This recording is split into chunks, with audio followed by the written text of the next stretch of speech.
아멘.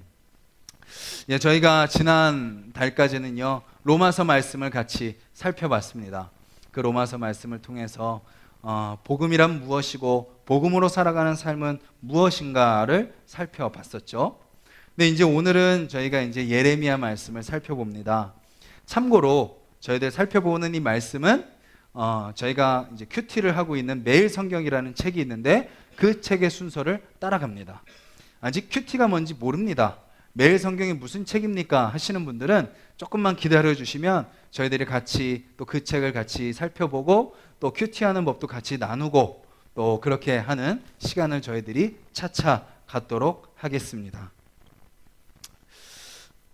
지난주에 이제 아마 밴드에 들어오신 분들은 그 글을 보셨겠지만 은혜의 동산교회 집사님 한 분의 하나님의 부르심을 받았다라는 소식을 아마 들으셨을 것입니다. 그 소식을 듣고 그 분을 아시는 분들은 다 동일한 마음이었을 것입니다. 바로 안타까움이죠. 안타까움. 아직 나이도 젊으십니다. 너무 일찍 세상을 떠나신 거죠. 그리고 좀 이야기를 들어봤더니 본인의 건강을 돌보지 못하셨더라고요. 일도 바쁘고 교회 사역도 여러 부분에서 교회 사역을 하고 또 막 보이지 않는 곳에서도 다른 사람들을 섬기는 그런 삶을 사느라 본인의 몸을 돌보지 못한 겁니다. 주변 사람들은 안타까워했죠. 병중에 계실 때 왜 몸을 돌보지 않았냐? 왜 검사라도 받아보지 않았냐? 그런데 그분도 그 상황 속에서는 본인의 몸보다 누군가를 더 도와주는 삶이 더 중요했고 그것이 더 기뻤던 것이기에 그렇게 살아가셨던 거죠. 그런데 그런 안타까운 마음과 동시에 한 가지 마음이 더 들었습니다. 그것은 바로 부러움이었습니다. 부러움. 자신의 삶을 하나님께 온전히 드린 삶을 살다 가셨구나.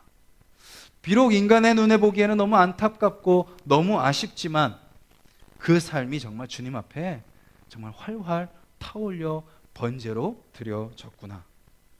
그리고 그 마지막 그 가시는 그 모습, 참 사람이 생각하기에 죽음은 끔찍하고 너무나도 안타까워 보이지만 그 가는 그 마지막 모습, 많은 동역자들이 계속 병원에 찾아가고 선물을 주고 영상을 찍어서 보여주고 모든 성도들이 그 임종을 다 같이 지키지 못했어도 그 마음으로는 함께 그 떠나가는 그 마지막 발걸음까지 함께하는 그 모습, 그 정말 그 이 땅에 같은 동역자들의 환송을 받으며 하나님 나라에 들어가는 그 모습, 그것이 너무나도 부러웠습니다.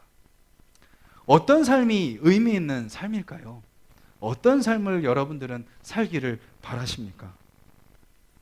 우리가 잘 알지만 잊어버리는 불변의 진리가 무엇인가요? 인생은 짧다라는 겁니다. 저는 아직 어립니다. 제가 이렇게 좀 나이가 들어 보여도 아직 그렇게 많지는 않습니다. 제 나이를 듣고 깜짝 놀라시는 분들이 좀 계시긴 하더라고요.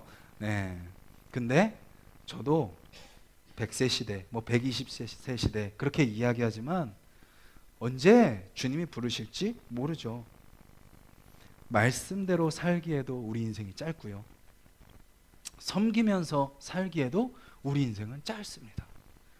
사랑하며 살기에도 우리 인생은 너무나도 짧은 거죠. 저는 우리가 드리는 예배를 통해서 그렇게 짧은 인생, 우리가 또 방향을 잃고 또 내가 기준이 되어서 내 뜻대로 살아가는 그 인생이 나의 모습이 아닌가 돌아보는 시간이 이 예배 시간이 됐으면 좋겠습니다. 이 예배 시간을 통해서 나누는 말씀을 통해서 우리가 상처받은 마음으로 와서 또 위로받았으면 좋겠고 또 누군가의 말을 통해서 또 힘을 얻었으면 좋겠고 또 무언가 내 속에 있는 것을 찬양을 통해서 기도를 통해서 하나님 앞에 고백함으로써 좀 내 속이 좀 시원해졌으면 좋겠고 그런 마음도 우리에게 있어야 되지만 동시에 도대체 하나님 내가 또 오늘 하루를 왜 살아야 됩니까? 하나님 저희 인생의 목적이 무엇입니까? 주님 제가 무엇을 바라보며 살고 있습니까? 하나님께서 나를 태초에 계획하시고 보내신 이유가 무엇입니까? 그것을 깨달아가는 예배 시간이 되기를 간절히 소망합니다. 로마서를 통해서 우리가 살펴본 말씀을 한번 돌아볼 필요가 있는데요. 로마서는 주구장창 무엇을 이야기하나요? 구원은 무엇으로 받는다? 믿음으로 받는다라는 겁니다. 믿음. 우리의 출신, 우리의 어떤 생각, 우리의 마음이 아닌 오직 믿음으로 구원받는다. 그 믿음은 무엇을 믿는 믿음이죠? 너는 내 아들이라, 너는 내 딸이라. 내가 너를 이 땅에 보냈다. 내가 너를 책임진다. 내가 너를 사용할 거다. 내가 너를 통해 이 세상 가운데 나의 나라를 이루어 갈 거다. 가정 속에, 직장 속에, 그 사는 동네 가운데, 너가 가는 그 잠깐 스쳐가는 그 어떤 곳이라도 그곳을 통해 내가 너를 통해 나의 나라를 이룰 것이다 라는 그 약속을 믿는 믿음으로 우리는 구원받는다는 겁니다. 그런데 그 믿음은 무엇으로 연결되죠? 행함으로 연결됩니다. 믿음은 그냥 생각이 아닙니다.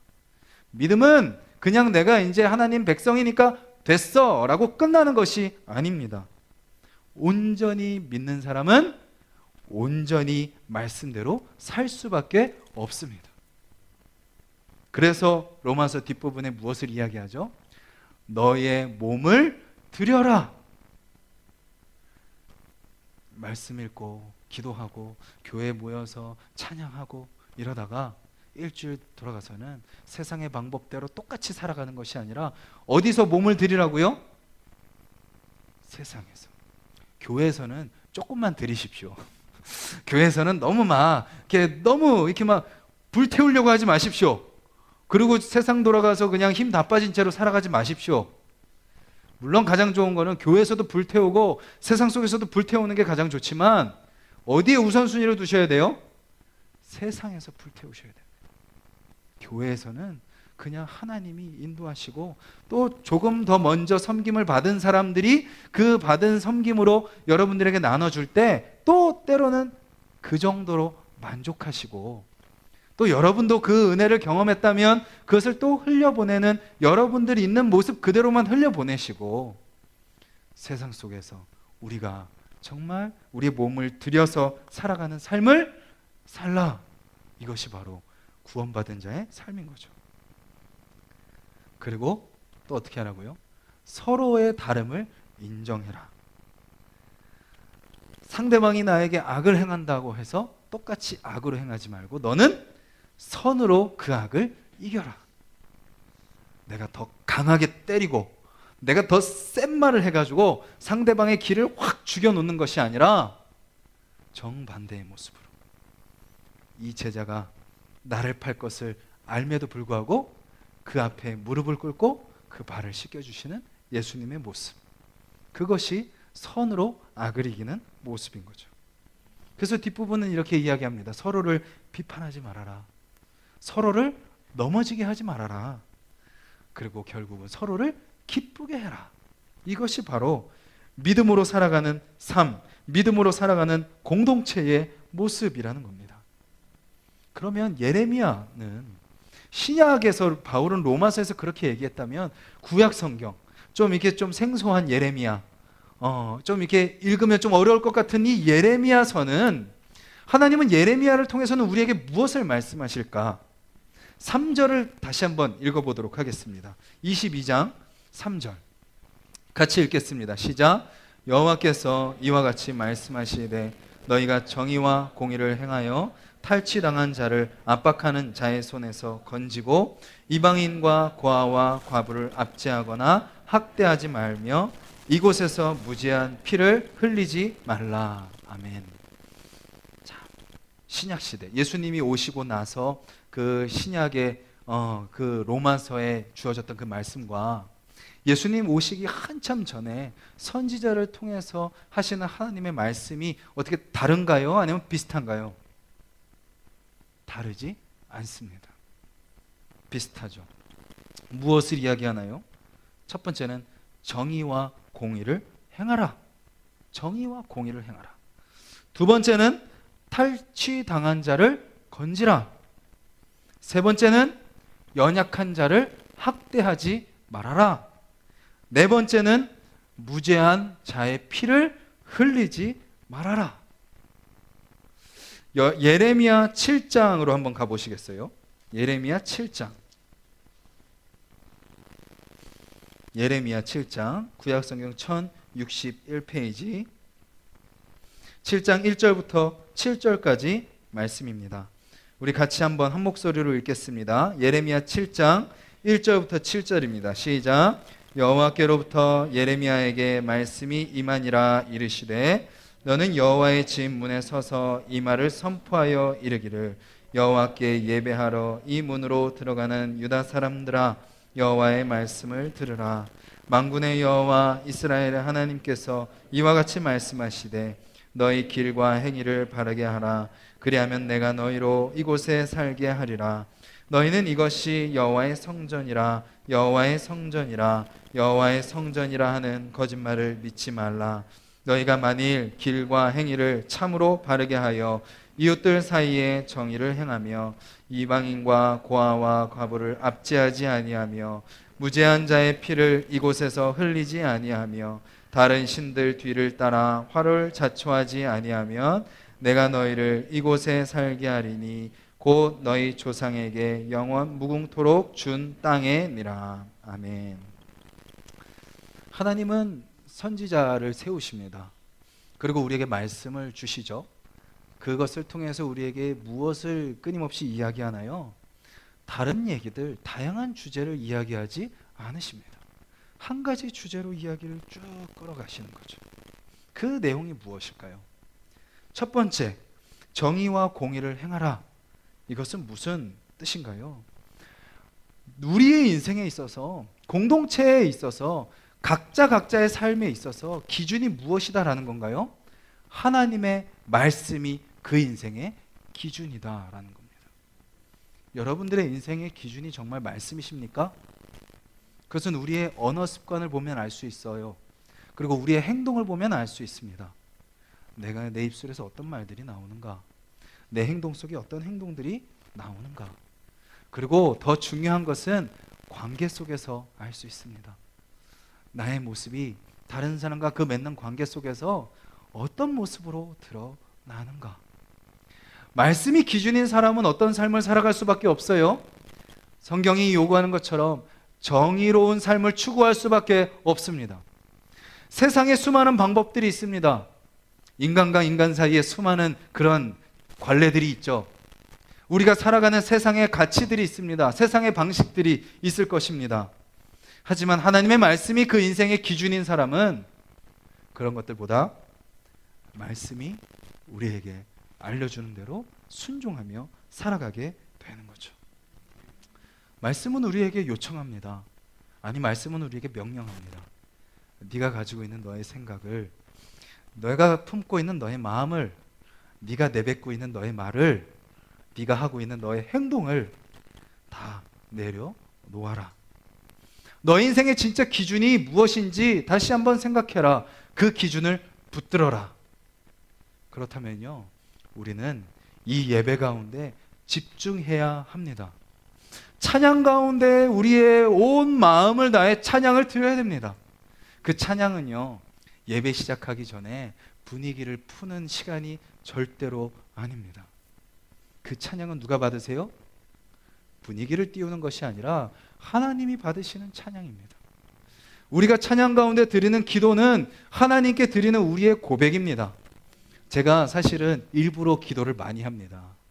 아, 왜 이 교회는 왜 이렇게 예배 전에 기도를 시켜? 이런 분들이 혹시 계실지 모르겠지만, 우리가 주님 앞에 나올 때 먼저 우리 것을 꺼내놓아야 됩니다. 고백해야 됩니다. 내가 그렇게 꺼내놓고 싶지 않아도 우리는 주님 앞에 우리의 것들을 다 억지로라도 꺼내놔야 됩니다. 우리의 기준을 내려놓는 거죠. 우리의 상황을 내려놓는 거죠. 일주일 동안 살아왔던 나의 방식들을 내려놓고 주님, 이 시간 주님의 정의와 주님의 공의로, 주님의 말씀의 기준으로 나를 세워 주시옵소서 서는 거죠. 그리고 그렇게 붙들고 살기를 원한다면 결코 우리의 삶은요, 우리의 예배는요, 이 주일날 11시 반 예배로 끝나서는 안 됩니다. 하루의 시작을 예배로 시작하는 거죠. 새벽을 깨우셔야 됩니다. 그리고 새벽을 깨우지 못하시는 분은 피곤하거나 일이 늦게 끝나거나 내 몸이 힘드신 분들은 일주일의 삶 속에서 하루하루의 삶 속에서 시간을 내어서 말씀을 읽으셔야 됩니다.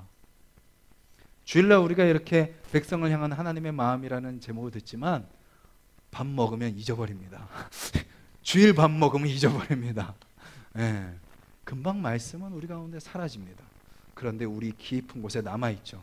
그것을 끌어올려야 됩니다. 어떻게 해요? 새벽 예배를 통하여, 여러분들이 하는 큐티를 통하여, 여러분들이 각자 있는 성경 읽기를 통하여 이 말씀을 다시 끄집어 올리는 거죠. 그리고 말씀의 가르침을 붙들고 살아가는 겁니다. 정의와 공의를 행하라. 내 인생의 기준이 말씀임을 기억하며 살아라 라는 거죠. 그리고 두 번째는 이렇게 이야기합니다. 탈취당한 자를 건지라.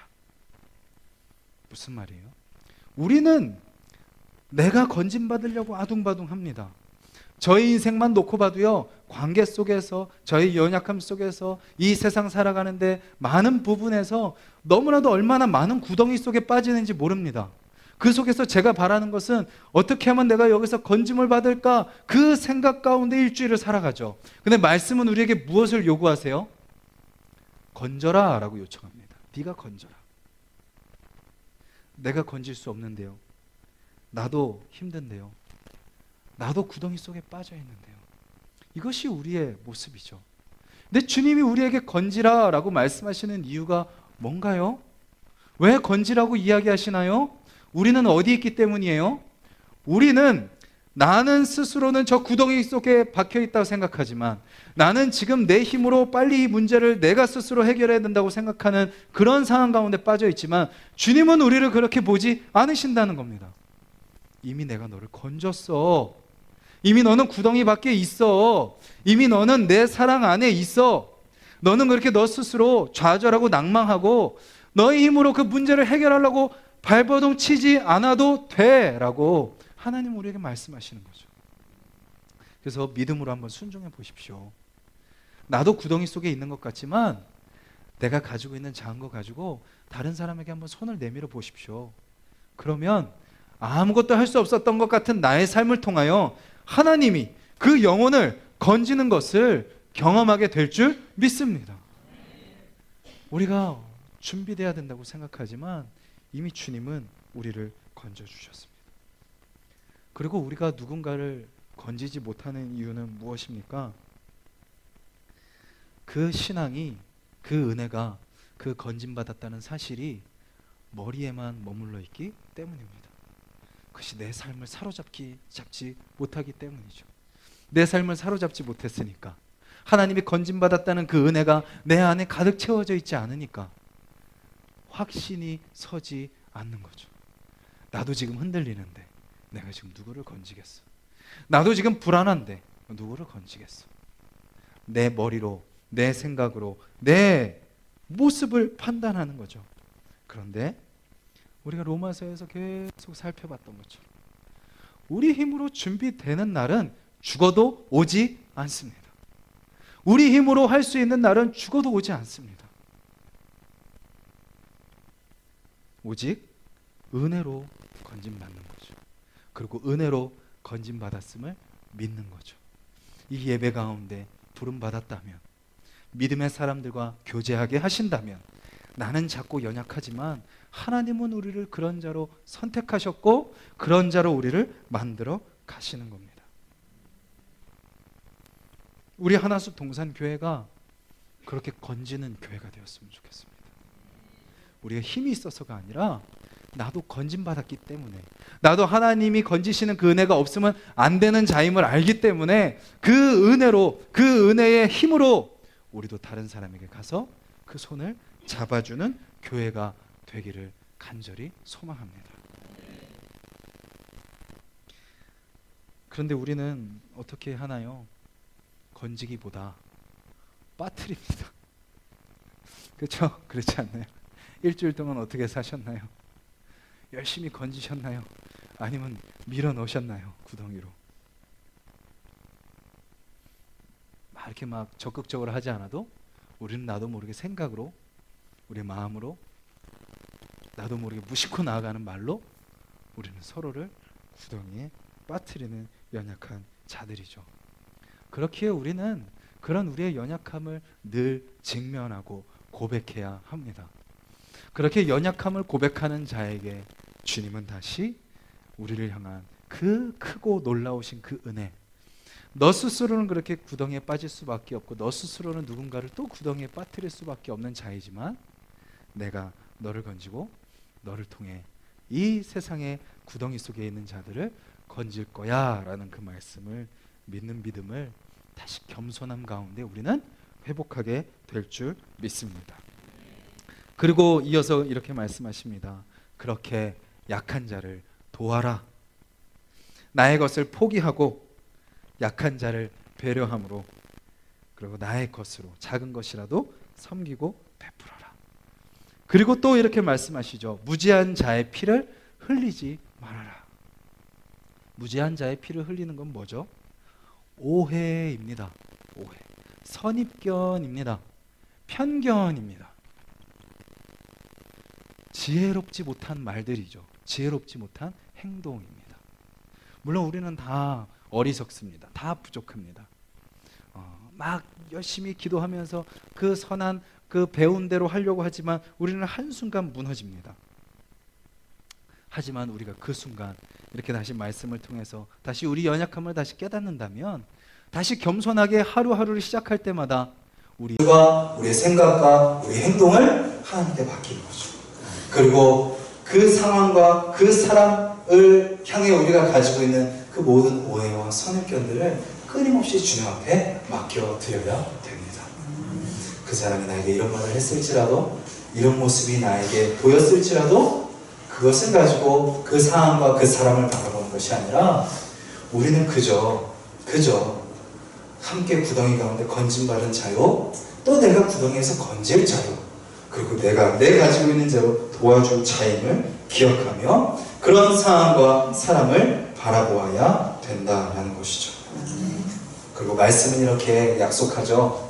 그렇게 말씀대로 살면 뭐라고 말씀하세요?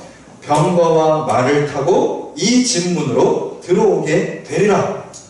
병거와 말은 누가 타나요? 하나님의 자녀, 즉 왕, 어떤 높은 자들이 타는 겁니다. 하나님이 말씀하시는 거죠. 그 말씀대로 살아가는 너희가 바로 왕이신 나의 자녀의 대우를 받게 될 것이다. 그리고 이 집 문으로 들어와서 너희가 영원히 이 안에서 살게 될 것이다. 즉 하나님의 자녀로서 그 삶을 살게 되고 또 그 살아가는 하나님의 나라에서 영원히 살게 될 것이다 라고 약속하고 계십니다. 근데 반대로 말씀대로 살지 않으면 어떻게 되나요? 5절 말씀 이렇게 한번 같이 한번 읽어보겠습니다. 시작! 그러나 너희가 이 말을 듣지 아니하면 내가 나를 두고 맹세하노니 이 집이 황폐하리라. 여호와의 말씀이라. 황폐하리라. 그리고 나서 이어지는 말씀은요, 이스라엘을 향한 심판의 말씀이 이어집니다. 6절부터 9절 우리가 다시 읽지는 않겠지만 그 말씀은 하나님이 이스라엘을 심판하시겠다라는 말씀입니다. 왜 그렇게 심판하시죠? 이스라엘 백성들이 어떻게 살았기 때문이에요? 우리가 아까 살펴본 것처럼 정의와 공의대로 살지 않고 탈취당한 자를 건지지 않고 연약한 자를 돕지 않고 무지한 자의 피를 흘리며 이스라엘 백성들이 살았던 거죠. 예배의 형식은 있지만 그 예배의 그 깊이, 그 영적인 말씀으로부터는 그들은 떠난 거죠. 디모데후서 3장 5절 말씀, 이런 말씀이죠. 경건의 모양은 있으나 경건의 능력은 부인하니. 그들이 예배는 드렸습니다. 제사는 드렸습니다. 이스라엘 백성이었습니다. 율법은 알았습니다. 기도를 했습니다. 율법에 따라 구제를 했습니다. 그런데 그래서 경건의 모양은 있었지만 실제로 있어야 되는 경건의 능력은 부인했습니다. 경건의 능력은 무엇이죠? 성경을 아는 지식인가요? 능력의 기도인가요? 탁월한 성품인가요? 거침없는 추진력인가요? 경건의 능력은 바로 우리가 로마서에서 끊임없이 살펴봤던 것처럼 예수 그리스도를 닮는 겁니다. 경건의 능력이 무엇이라고요? 말씀 몇 장 몇 절 하면 줄줄 나가고 막 찬양 막 은혜롭게 하고 막 기도하면 막 능력 있게 기도를 하고 그것도 경건의 능력일 수 있지만 본질적인 경건의 능력은 내 삶이 얼마나 예수 그리스도를 닮았는가. 왜죠? 예수님이요 오직 말씀에만 기준으로 두시고 그 삶을 살아가셨기 때문입니다. 예수님이 정의와 공의를 순종하는 삶을 사셨기 때문입니다. 하나님의 아들이심에도 불구하고 이 땅에 오셔서 그것을 누리지 않으셨죠. 왜요? 하나님이 원하시는 예수님의 삶은 그것이 아니었기 때문입니다. 하나님의 아들입니다. 그런데 하나님이 말씀하시죠. 너 이 죄인을 위해서 십자가에 달려 죽어야 돼. 저 같으면 왜요? 왜 제가 죽어야 돼요? 저들이 받아야죠. 예수님은 그 말씀에 순종하셨습니다. 그 기준을 놓치지 않으셨습니다. 그리고 어떻게 하셨나요? 자기를 드러내지 않고 겸손하셨고 늘 때때마다 하나님의 뜻을 구하는 기도를 드리며 살아가셨습니다. 예수님이 말씀을 인생의 기준으로 삼으신 거죠. 그리고 어떻게 하셨어요? 우리를 건지셨습니다. 자신을 희생시키시며 자기가 핍박받으시며 자기가 비난을 받으시며 예수님의 인생은 처음부터 끝까지 철저히 우리를 건지시기 위한 삶이셨습니다. 그렇게 약한 자를 도우셨고 무죄한 자의 피를 흘리지 않으셨습니다. 오히려 유죄한 자들을 위해 무죄한 그분이 십자가에 대신 달려 죽으신 거죠. 그것이 바로 예수 그리스도입니다. 우리는 어떻게 살고 있습니까? 여러분들의 삶의 기준은 무엇입니까? 변함없는 하나님의 말씀이십니까? 그 말씀이 알려주는 그 하나님의 정의와 공의이십니까? 아니면 여러분들의 인생의 기준은 계속해서 바뀌십니까? 그 상황과 환경에 따라, 사람들의 말에 따라, 나의 감정에 따라 우리의 삶은 누군가를 건지는 삶을 살고 있습니까? 아니면 나만 살기에도 급급한 삶을 살고 있습니까? 우리는 서로를 있는 모습 그대로 받아들이고 있습니까? 아니면 나의 오해와 나의 선입견과 나의 편견과 나의 상황들, 사람들이 하는 이야기를 가지고 무죄한 자에게 피를 흘리고 있지는 않습니까? 우리는 누구도 부인할 수 없이 다 두 번째의 삶을 살고 있습니다. 하나님 말씀보다 내가 기준이 되고 누군가를 건지기보다 내가 건지길 원하는 마음으로 발버둥치고 약한 자를 돕기보다 강한 자에게 붙고 약한 자를 외면하고 무죄한 자의 피를 안 흘리기 위해 노력하기보다 그것을 즐기며 누군가의 이야기를 하고 어떤 상황을 가지고 이야기하는 것을 좋아하는 모습, 그것이 우리의 모습이죠. 그다음 그 결말은 무엇인가요? 황폐해지리라. 황폐해지는 거죠. 돈이 막을 수 있을까요? 건강이 막을 수 있을까요? 많은 인간관계가 막을 수 있을까요? 명예가 막을 수 있을까요? 하나님의 그 심판은 그 무엇도 막을 수 없습니다. 그런데 그럼에도 불구하고 우리가 이렇게 멀쩡하게 앉아서 예배 드릴 수 있는 이유는 무엇인가요? 그렇게 죄 많고 그렇게 넘어지고 그렇게 자기에만 급급하며 살아감에도 불구하고 이렇게 앞에 서서 설교를 할 수 있게 하시는 하나님의 이유가 무엇일까요? 바로 심판의 말씀 뒤에 백성을 향한 하나님의 마음이 있기 때문입니다. 무슨 마음인가요? 6절 말씀 다시 한번 읽겠습니다. 시작. 여호와께서 유다 왕의 집에 대하여 이와 같이 말씀하시니라. 내가 내게 길르앗 같고 레바논의 머리이나. 여기까지입니다. 뭐라고 말씀하세요? 너는 내게 길르앗이다. 너는 내게 레바논의 머리다.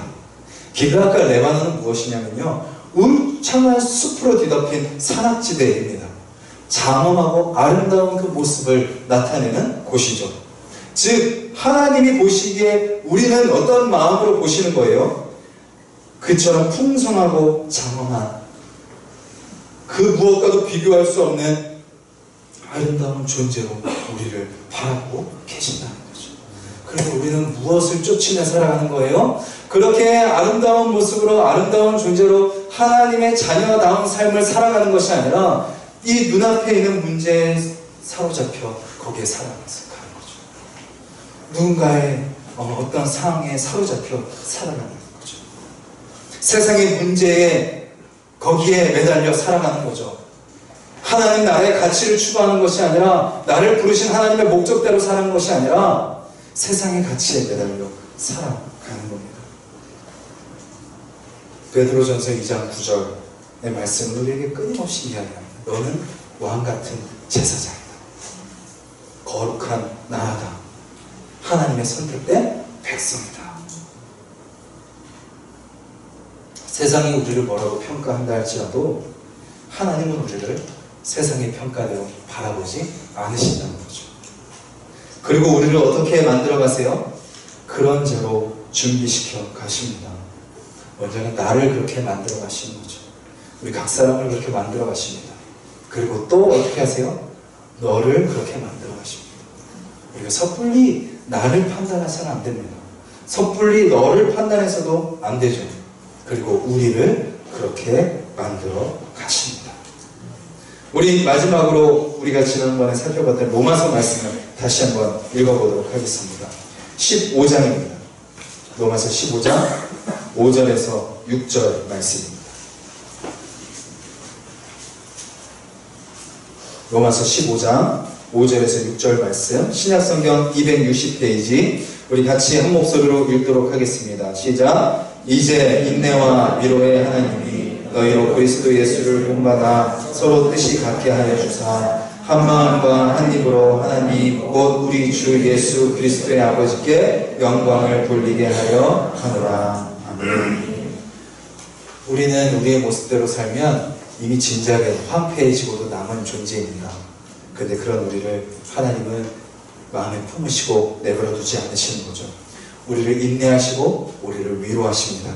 그리고 우리를 주님의 뜻을 담게 하시고 그런 자들을 모아서 하나 되게 하십니다.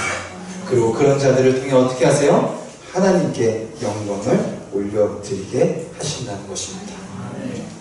담임 목사가 되기 전에 개척을 막 준비할 때 기대가 많았습니다. 교회가 세워지면 이렇게 되고 저렇게 되고 좀 담임 목사님이 너무 훌륭하고 탁월하시지만 좀 목사님이 아닌 좀 다른 방법으로 좀 해봐야지 막 이런 것들이 좀 있었습니다. 근데 이제 딱 시작하고 보니까 모르는 것도 너무 많고 안 되는 것도 너무 많습니다. 그런 것을 파묻히면 스트레스만 받고 머리만 계속 빠지더라고요. 하지만 그런 과정에서 느끼는 게 있다면 하나님만 의지하게 하시는 거예요. 나의 생각과 나의 마음들, 나의 뜻도 다 내려놓게 하십니다. 내 힘으로 안 된다는 것을 깨닫게 하십니다. 그리고 철저히 정말 하나님을 다 맡겨드리고 다 내려놨을 때 내 생각과 내 계획들 우선 다 하나님께 맡겨드릴 때 하나님이 하시는구나 라는 것을 느끼게 됩니다. 그렇게 하나님께서 교회를 인도하시고 그렇게 사람 한 분 한 분을 모아주시고 그 한 분 한 분에 가지고 있는 그 은사, 그 가능성들을 서로 기대하며 기다리게 하시고 하나님의 때에 그 모습들을 나타나게 하셔서 귀한 하나씩 동산교회를 세워가셨고 앞으로 세워가실 줄 믿습니다. 여러분들의 삶도 하나님 그렇게 인도하실 줄 믿습니다. 우리 힘을 내려놓는 겁니다. 우리 생각을 내려놓고 세상의 가치들 주님께 맡겨드리고 하나님이 함께 하심을 믿고 우리의 삶이 그 말씀이 기준되어 정의와 공의를 행하고 나만 살기 급급한 인생이 아니라 탈취당하고 연약한 자들을 건지고 도우며 또 그들과 함께 귀한 교회를 세워가요. 정죄하고 판단하기보다 서로 세우고 격려하고 세상 속에 상처 입은 자들을 위로하고 만지며 그들에게 하나님의 사랑을 흘려보내는 저와 여러분 우리 하나숙동산교회가 되기를 주님의 이름으로 간절히